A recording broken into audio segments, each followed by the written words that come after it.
नमस्कार, मी मानसी देशपांडे. पुढच्या काही मिनिटात आपण घेणार आहोत 50 बातम्यांचा आढावा. सुरुवात करूया महावेगवान घडामोडींना.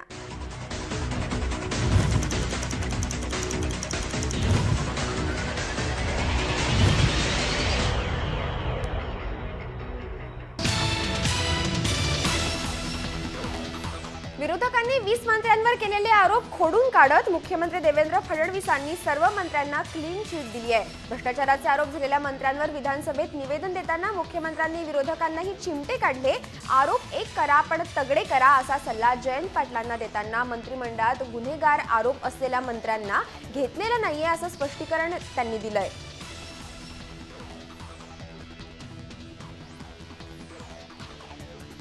मुंबईतली आदर्श इमारत आठवड्याभरात ताब्यात घ्या असे आदेश सुप्रीम कोर्टाने केंद्र सरकारला दिले आहेत. तसंच आदर्शमधल्या रहिवाशांना इमारत रिकामी करण्याचंही कोर्टाने सांगितलंय.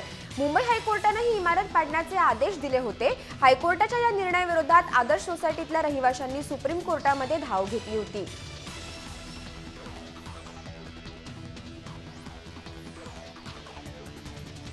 मुंबईतल्या रस्ते घोटाळेबाजांवर मोक्का अंतर्गत कारवाई करण्याचा इरादा सरकारनं बोलून दाखवलाय. सरकार मोक्का अंतर्गत कारवाई करण्यासाठी विधी खात्याचं मत घेणार आहे. नगरविकास राज्यमंत्री रणजित पाटील यांनी विधानसभेमध्ये हे स्पष्टीकरण दिलं. मुंबई महापालिकेतल्या काळ्या यादीत टाकलेल्या कंत्राटदारांचे परवाने रद्द करण्याची प्रक्रिया सुरू आहे. त्यामुळे त्यांना काम करता येणार नाही असंही रणजित पाटील यांनी स्पष्ट केलंय.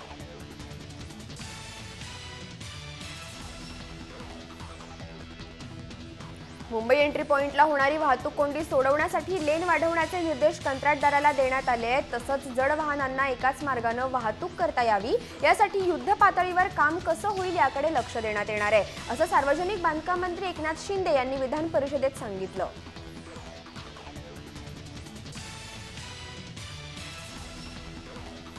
ओला उबर टॅक्सीसाठी लवकरच कडक नियमावली आणणार असल्याची माहिती परिवहन मंत्री दिवाकर रावते यांनी दिली. ओला आणि उबर यांना एमएमआरडीए क्षेत्रात मुक्त संचार करता येणार नाही यासाठी काही निर्बंध लावण्याबाबतचा प्रस्ताव मुख्यमंत्र्यांकडे दिला असल्याचंही रावते यांनी सांगितलंय. मुंबईतल्या बेकायदा रिक्षा पार्किंगच्या समस्येवर सर्व आमदार आणि महापालिकेशी चर्चा करून लवकर निर्णय घेऊ अशी माहितीही रावते यांनी दिली.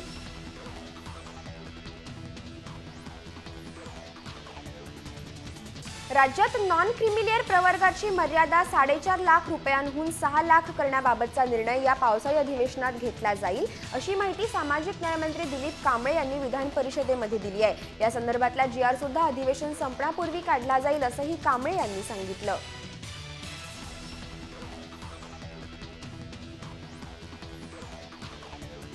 आंबेडकर भवन पाडण्याची कृती योग्यच असल्याचं वक्तव्य शिवसेनेचे खासदार राहुल शेवाळे यांनी केलंय. आंबेडकर भवन जीर्ण आणि धोकादायक झालं होतं, त्यामुळे पावसाळ्यापूर्वी ते पाडणं गरजेचं असल्याचंही त्यांनी म्हटलं. दादरमधल्या आंबेडकर भवन पाडल्यानं बराच वाद झाला. यावेळी काढण्यात आलेल्या निषेध मोर्चात शिवसेना देखील सहभागी झाली होती. त्यामुळे राहुल शेवाळेंची भूमिका शिवसेना पक्षापेक्षा वेगळी कशी असा प्रश्न आता विचारला जातोय.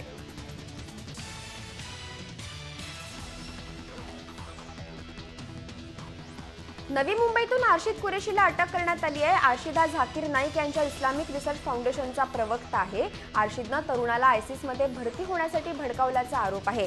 हा तरुण आयसिसमध्ये भरती होण्यासाठी निघाला असताना त्याला केरळमध्ये ATSनं अटक केली. या तरुणाच्या चौकशी दरम्यान आर्शिदबद्दलची माहिती समोर आली आहे.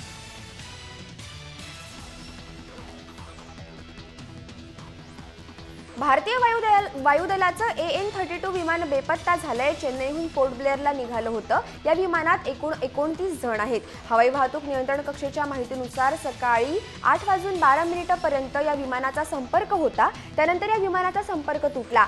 खराब हवामानामुळे त्याचा संपर्क तुटल्याची शक्यता आहे. वायू आणि नौदलाकडून विमानाचा शोध सुरू आहे.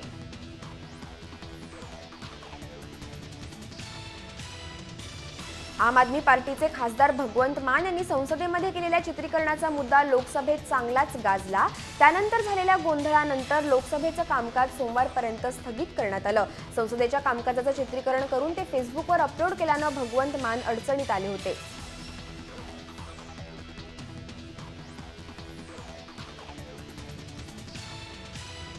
दिवाकर रावतेंच्या नो हेल्मेट नो पेट्रोल या निर्णयाला पेट्रोल पंप चालकांच्या संघटनेनं विरोध दर्शवलाय। सरकारनं हा निर्णय घेताना आम्हाला विश्वासात घेतला नसल्याचा आरोप फार्मपेडाचे अध्यक्ष उदय लोड यांनी केला। हा निर्णय मुंबईपुरता प्रायोगिक तत्वावर घेण्यात येईल असं आश्वासन देण्यात आलं होतं, पण आता संपूर्ण राज्यात हा निर्णय लागू केला जात असल्यामुळे निर्णयाला विरोध करत असल्याचं लोड यांनी सांगितलं।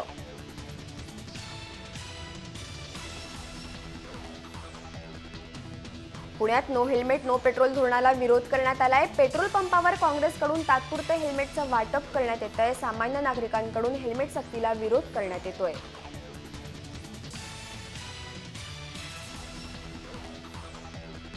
उस्मानाबादमध्ये पोलिसांनी एका शेतकऱ्याला बेदम मारहाण केली आहे। 12,000 रुपयांच्या लाचेसाठी ही मारहाण करण्यात आल्याचा आरोप गोवर्धन बनसोडे या शेतकऱ्यानं केला। दोन कुटुंबांमध्ये वाद झाला होता आणि प्रकरण मिटवण्यासाठी पोलिसांनी गोवर्धन यांच्याकडे 12,000 रुपयांची लाच मागितली होती।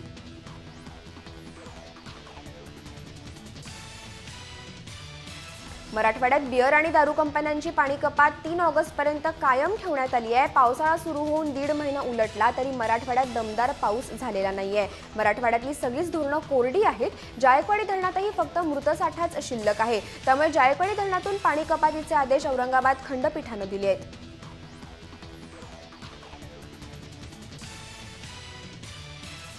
औरंगाबादमध्ये तब्बल 10 तासांच्या प्रयत्नांनंतर फुटलेल्या पाईपलाईनच्या दुरुस्तीचं काम पूर्ण करण्यात आलंय। औरंगाबाद शहराला पाणी पुरवठा करणारी ही मोठी पाईपलाईन काल फुटली होती, त्यामुळे 10 तासात लाखो लिटर पाणी वाया गेलं। 10 तासांच्या पाईपलाईन दुरुस्तीनंतर शुक्रवारपासून औरंगाबादकरांचा पाणीसाठा सुरळीत झाला।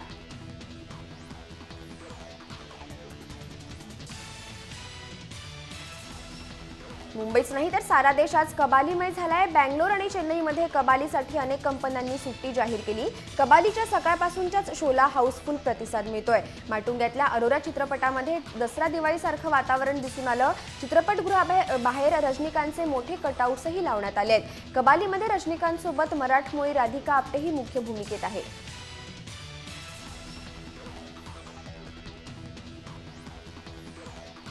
कबाली सिनेमातल्या हिरोचा गौरव करण्यापेक्षा स्वातंत्र्य सैनिकांचं स्मरण करा असं वक्तव्य भाजपचे आमदार कॅप्टन तमिल सेल्लवन यांनी केलं। देशासाठी लढणाऱ्या लोकमान्य टिळक, स्वातंत्र्यवीर सावरकर यांचं स्मरण करा असा सल्लाही त्यांनी दिलाय।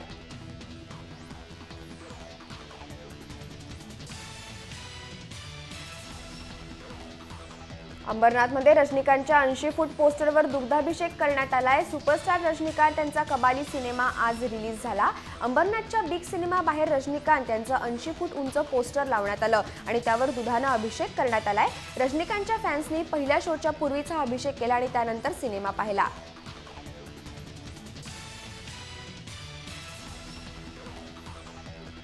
मराठवाड्यातले 100 तरुण बेपत्ता असून हे सर्व तरुण आयसिसमध्ये दाखल झाल्याची भीती शिवसेनेचे आमदार राहुल पाटील यांनी व्यक्त केली आहे। शिवाय MIM मुस्लिम तरुणांची माथी भडकावत असून MIM वरही बंदी घाला अशी मागणी देखील पाटील यांनी केली। नुकतंच परभणीतून नासिर बिन चाऊसला आयसिसशी संपर्क असल्याच्या संशयावरून महाराष्ट्र ATSनं अटक केली आहे।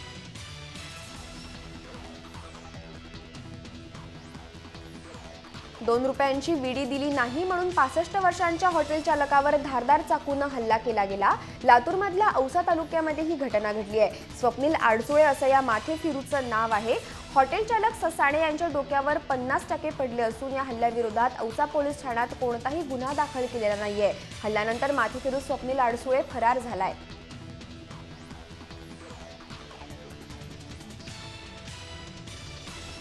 सांगलीत 8 वर्षाच्या मुलीवर बलात्कार करणाऱ्या नराधमाला जिल्हा सत्र न्यायालयानं 12 वर्षांची शिक्षा ठोठावली।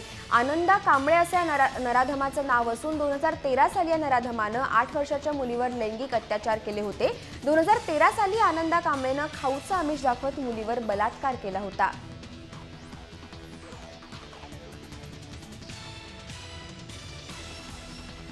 विरारमधल्या प्रियसीचा खून करणारा विकृत प्रियकर प्रियसीवर मंत्रतंत्र करायचा अशी माहितीही आता समोर येतेय। प्रियसीला फोन करण्याआधी तो अग्नी पेटवून मंत्र म्हणायचा, तसंच प्रियसीवर वशीकरणही करत असल्याचं आता समोर आलंय। देवेंद्र भोसेला प्रियसीवर लैंगिक अत्याचार करून खून केल्याप्रकरणी 26 जुलैपर्यंत पोलीस कोठडी सुनावण्यात आली आहे।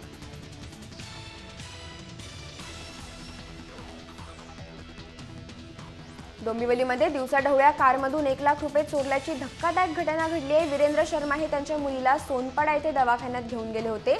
त्याच दरम्यान कारची काच फोडून चोरट्यानं पैसे लंपास केले। ही घटना एवढी शिताफीनं झाली की काच फोडल्याचा कुठलाही आवाज झाला नाही। या प्रकरणी मानपाडा पोलीस ठाण्यात गुन्ह्यांची नोंद करण्यात आली आहे।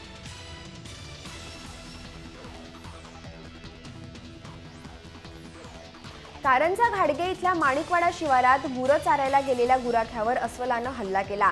या हल्ल्यात गुराखी जखमी झालाय। गुराखी पद्मारक डाखोळे हा शेताजवळ माणिकवाडा शिवारात 4 अस्वलांनी गुराख्यावर हल्ला केला। या हल्ल्यात गुराखी गंभीर जखमी झालाय।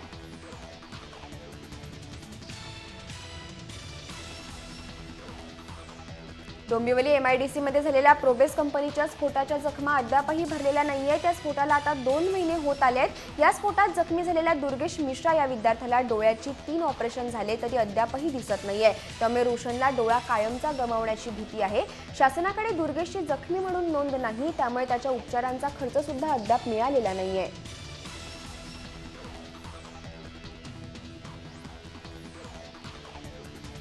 गेल्या अनेक वर्षांपासून भारतातून हजारो गणेश मूर्ती परदेशात पाठवल्या जातात, पण आता मात्र चक्क 12 फूट उंच गणेश मूर्ती चिंचपोकळीहून JNPT उरण डॉकहून जलमार्गे ऑस्ट्रेलियाला रवाना झाली आहे। लालबाग चिंचपोकळी इथल्या प्रसिद्ध मूर्तिकार मनोहर बागवे यांनी ही सुरेख मूर्ती साकारली।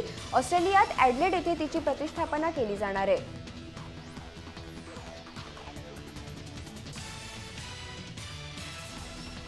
ज्या शाळा अनुदानाला पात्र आहेत त्यांना अनुदान देण्याबाबत कार्यवाही करण्याचं काम वित्त आणि नियोजन खात्यामार्फत सुरू आहे। ते पूर्ण होताच येत्या गणेशोत्सवापूर्वी शाळांमधल्या शिक्षकांना त्यांचे 20% वेतन अनुदान मिळेल, असं आश्वासन शिक्षण मंत्री विनोद तावडे यांनी विधान परिषदेत दिलं।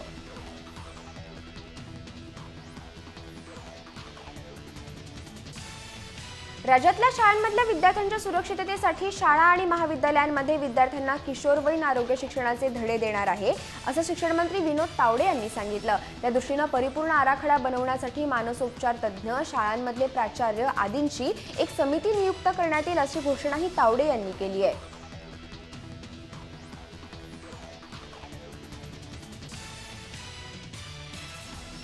अकरावी प्रवेशापासून एकही विद्यार्थी वंचित राहू नये यासाठी शिक्षण विभागानं प्रवेशाची विशेष ऑनलाईन फेरी जाहीर केली। ही प्रवेश प्रक्रिया 22 जुलै ते 30 ऑगस्ट या कालावधीमध्ये पार पडणार आहे। प्रवेशापासून वंचित राहिलेल्या विद्यार्थ्यांना आणखी एक संधी देण्याच्या उद्देशानं शिक्षण उपसंचालक कार्यालयानं विशेष ऑनलाईन फेरी जाहीर केली आहे।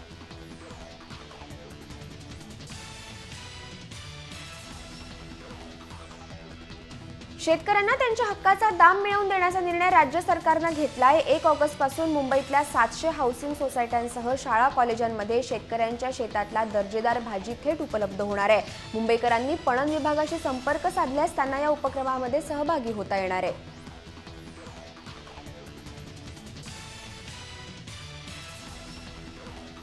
मुंबई-पुणे द्रुतगती महामार्गावरचा अपघात रोखण्यासाठी संपूर्ण महामार्गावर ITM सिस्टीम उभारण्याचा निर्णय राज्य सरकारनं घेतलाय।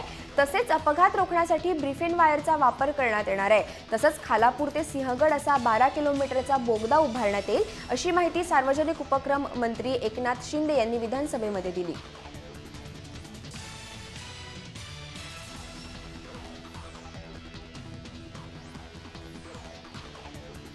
मुंबई-पुणे द्रुतगती मार्गावर अतिवेगानं वाहनं चालवणाऱ्या 1400 वाहन चालकांना दंडाची नोटीस देण्यात आली आहे। या मार्गावरून अतिवेगानं जाणाऱ्या वाहनांमुळे अपघाताचं प्रमाण वाढलंय। त्यामुळे वाहनांच्या वेगावर नियंत्रण ठेवण्यासाठी अतिवेगानं वाहन चालवणाऱ्या या वाहनांची तपासणी करण्यात येत असून दोषींना त्यांच्या घरी दंडाची नोटीस पाठवण्यात येते।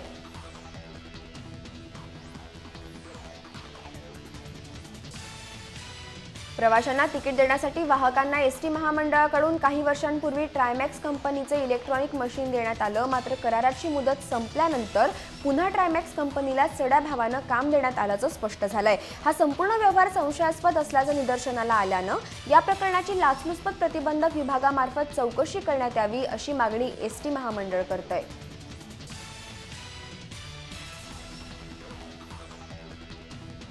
गणेशोत्सवात साखरबांधांना कोकणात जाण्यासाठी यंदा महाराष्ट्र परिवहन महामंडळाच्या ठाणे विभागामार्फत सुमारे 850 ST बसेस सोडण्यात येणार आहेत। यामध्ये सर्वाधिक 300 गाड्या बोरिवली डेपोतून सुटणार असून या बस गाड्यांचं आरक्षण महिनाभर अगोदर घरबसल्या मोबाईल ॲपवरून करता येणार आहे।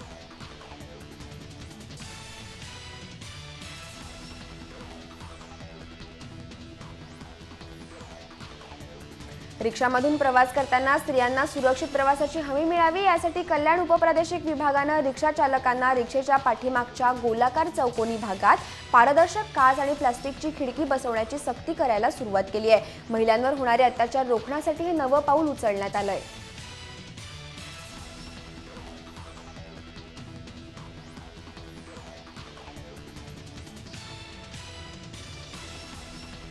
मुंबईतल्या खड्ड्यांवरून उच्च न्यायालयानं फटकारल्यानंतर महापालिकेनं सर्व 24 वॉर्डांसाठी निवासी इंजिनियर नियुक्त केले आहेत। त्यांचे मोबाईल क्रमांकही जाहीर करण्यात आले आहेत। या मोबाईलवरच्या व्हॉट्सअॅपवर मुंबईकरांना आपल्या भागातल्या खड्ड्यांची छायाचित्र आणि माहिती पाठवता येईल। यंदाच्या पावसात रस्त्यांवर आतापर्यंत 1357 खड्डे पडले आहेत। त्यातले फक्त 106 खड्डे बुजवणं शिल्लक असल्याचा दावा पालिकेनं केलाय।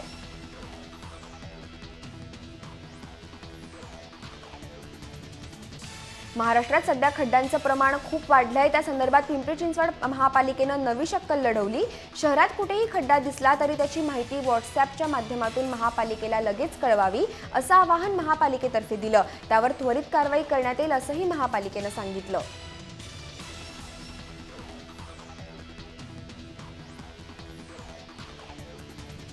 सानपाडा रेल्वे स्थानकाबाहेर रस्त्यावर कचऱ्याचा ढीग साचलाय। पावसामुळे हा कचरा पूर्णपणे भिजला असून या परिसरात दुर्गंधी पसरली आहे। ओला आणि सुका कचऱ्यासाठी या ठिकाणी वेगळी कचरा कुंडी नसल्यानं एकाच कचरा कुंडीत कचरा टाकला जातोय। गेल्या 3 दिवसांपासून या परिसरातला कचरा न उचलल्यानं कचरा कुंडीबाहेर मोठ्या प्रमाणात कचरा साचलाय।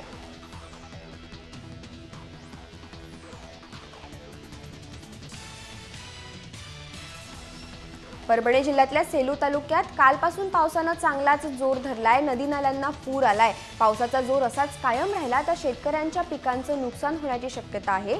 जिल्ह्यांमध्ये तुरीच्या पिकाचा पेरा जास्त असल्यामुळे या पावसाचा फटका तूर पिकाला बसण्याची शक्यता आहे।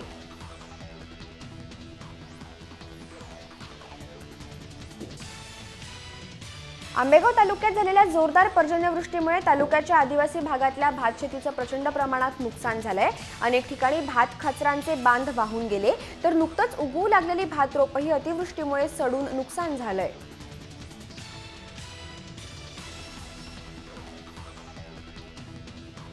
उरण शहरात सध्या भटक्या कुत्र्यांची दहशत पसरली आहे। रात्री तसंच मध्यरात्री रस्त्यानं ये-जा करणाऱ्या नागरिकांच्या दिशेनं भटकी कुत्री धावून जात आहेत। त्यामुळे कार्यालयातून रात्री उशिरा परतणारे नोकरदार जीव मुठीत घेऊन रस्त्यानं चालतायत। तालुक्यात महिन्याला सरासरी 125 जणांना भटके आणि पिसाळलेले कुत्रे चावत असल्याच्या घटना घडल्या आहेत।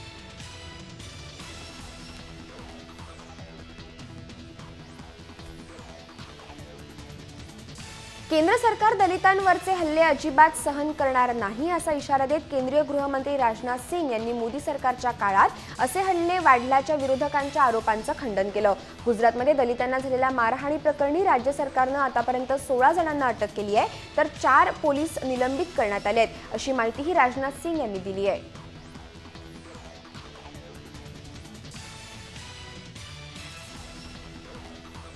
जम्मू काश्मीर खोऱ्यातल्या हिंसक घटनांना पाकिस्तान जबाबदार असून काश्मीरमधल्या दहशतवादामागे पाकिस्तानच आहे असा थेट आरोप करत केंद्रीय गृहमंत्री राजनाथ सिंग यांनी अगदी परखड शब्दात सांगितलंय की पाकिस्तान सातत्यानं भारताला अस्थिर करण्याचे प्रयत्न करतोय।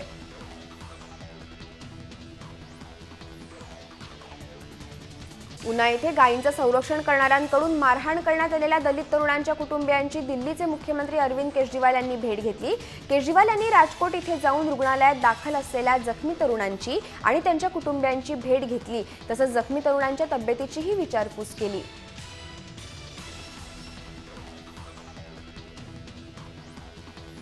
केंद्रीय आरोग्य मंत्रालयानं स्टेंटच्या किमती निम्म्यानं कमी करण्याचा निर्णय घेतलाय। या निर्णयामुळे सामान्य पेशंट्सना एंजिओप्लास्टीसाठी अतिशय कमी किमतीत स्टेंट उपलब्ध होणार आहेत। या पार्श्वभूमीवर डॉक्टरांसह हॉस्पिटलकडून होणाऱ्या लुटीला चाप बसण्याची शक्यता आहे।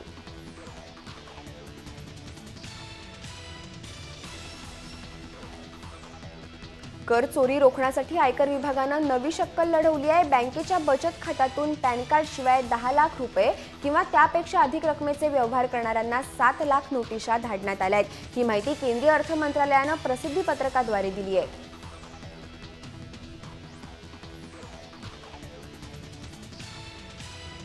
ऑनलाईन शॉपिंगची अमेरिकन कंपनी ॲमेझॉननं भारतात अव्वल स्थानी धडक मारली आहे. फ्लिपकार्ट या भारतीय कंपनीला मागे टाकत ॲमेझॉननं पहिला क्रमांक मिळवला. ई कॉमर्स क्षेत्रातल्या चालू वर्षांच्या 3 महिन्यातली ही आकडेवारी आहे.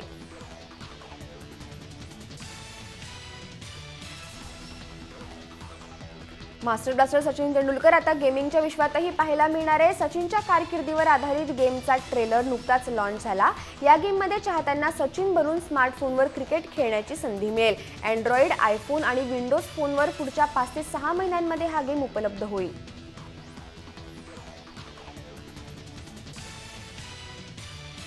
फेसबुकच्या स्वयंचलित आणि सौर ऊर्जेवर चालणाऱ्या अकिला या ड्रोननं अमेरिकेच्या ॲरिझोना इथल्या लष्करी विमानतळावरून अंतराळामध्ये यशस्वी उड्डाण केलं.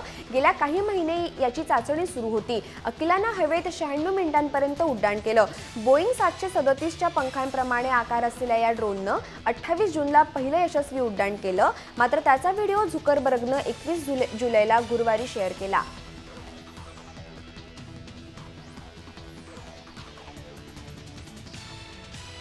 मेरा नाम जोकर चित्रपटातलं जीना यहाँ मरना यहाँ हे गाणं आजही लोकांच्या ओठावर आहे. हे गाणं ज्यांनी आपल्या आवाजानं अजरामर केलं ते सर्वांचे लाडके गायक मुकेश यांचा आज जन्मदिवस. त्यांच्या जन्मदिनानिमित्त गुगलनंही डूडलद्वारे त्यांना आदरांजली वाहिली आहे.